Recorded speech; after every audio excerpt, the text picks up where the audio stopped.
श्री स्वामी समर्थ. तर ही रांगोळी बघून तुम्हाला समजेलच की कुठे गेलो होतो ते.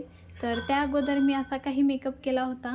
तर त्या अगोदर मी असा मेकअप केल्यानंतर मला जे हेवी वाटत होतं आणि हार पण काढून ठेवला आणि झुमके पण काढून ठेवले मी. आणि साधी सिंपल मी गेली होती अशी. तर घरातच 3 वाजून गेले होते कारण मुलांना पण तयार करायचं होतं. मुलगा झोपला होता, त्याला बळबळ उठून मी घेऊन चालली होती. आणि इथं बघू शकता ऊन पण किती होतं. आणि आम्ही जाऊन पोचायला थोडा उशीरच झाला कारण टायमात रिक्षा वगैरे भेटलेच नाहीत आम्हाला.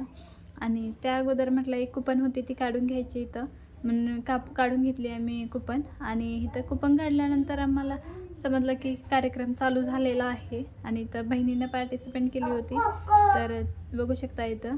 आणि असे काही त्यांचे गेम्स वगैरे चालू होते आणि एन्जॉय पण करत होते भरपूर लेडीज. कारण आपलं कसं असतं ना, चूल मूल मुलांचं करणं, मिस्टरांचं करणं, घरातल्यांचं यातच आपला टायमिंग जातो. तर आपल्याला नटायला पण वेळ नसतो रोजच्या धावपळीत. तर होम मिनिस्टर जिथं असेल तिथं आवर्जून नक्की जावा तुम्ही. आणि खरं सांगायचं म्हणजे ते इतकं एन्जॉय पण येतो ना होम मिनिस्टर खेळायला गेल्यानंतर, भरपूर येतो. कारण जितकं टॅलेंट बायकामध्ये आहे ना ते सगळं स्टेजवर निघून येतं तिथं. आणि असं काही भरपूर लेडीजने एन्जॉय केलं. आणि खरं एक सांगायचं म्हणजे स्त्रिया स्वतः स्वावलंबी व्हायला शिकायलेत. कारण कुणाच्या हाताखाली नाही, तर स्वतःचं कमवायचं म्हणून आपण एक कुठलं जे आपल्याला टॅलेंट आहे ते आपण हे करू शकतो. तर इथं होम मिनिस्टर जे घेणारी होती ती पण एक स्त्रीच होती. तर त्या पण किती पुढं गेल्यात बघू शकता. आपण किती पाठीमागं आहे ह्याचं आपण विचार करायला पाहिजे.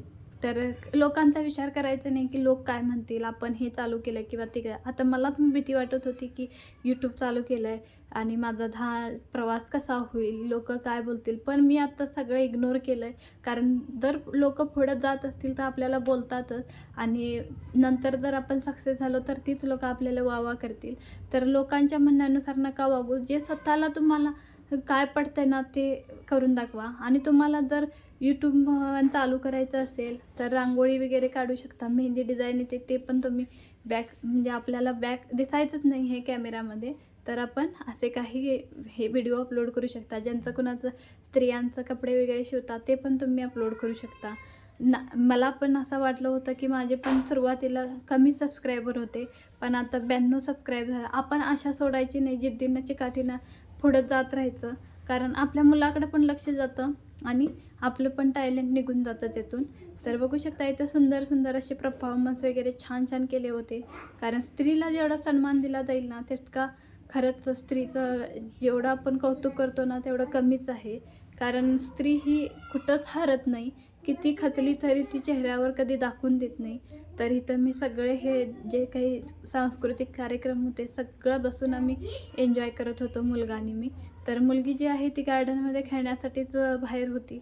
तर बाकीचे सगळं झाल्यानंतर आपण जे जेवण होतं ते जेवण वगैरे असं छान एन्जॉय केलं. तर छान जेवण होतं ते पण, आणि पोटभर पण जेवण होतं, त्यामुळे मस्त एन्जॉय केलं. असं तुम्हाला थाळी बघून कळलंच असेल. आणि त्यानंतर आम्ही जेवण वगैरे झाल्यानंतर घरी चाललो होतो फायनली आम्ही सगळी फॅमिली आमची. तर बघू शकता इथं. आणि कसा वाटला व्लॉग नक्की सांगा. आणि प्लीज लाईक, शेअर आणि सबस्क्राईब करा माझ्या चॅनलला. आणि फॅमिली खरंच सपोर्ट करा, खरंच गरज आहे मला. तर तुम्ही पण असं काही नवीन चालू करू शकता.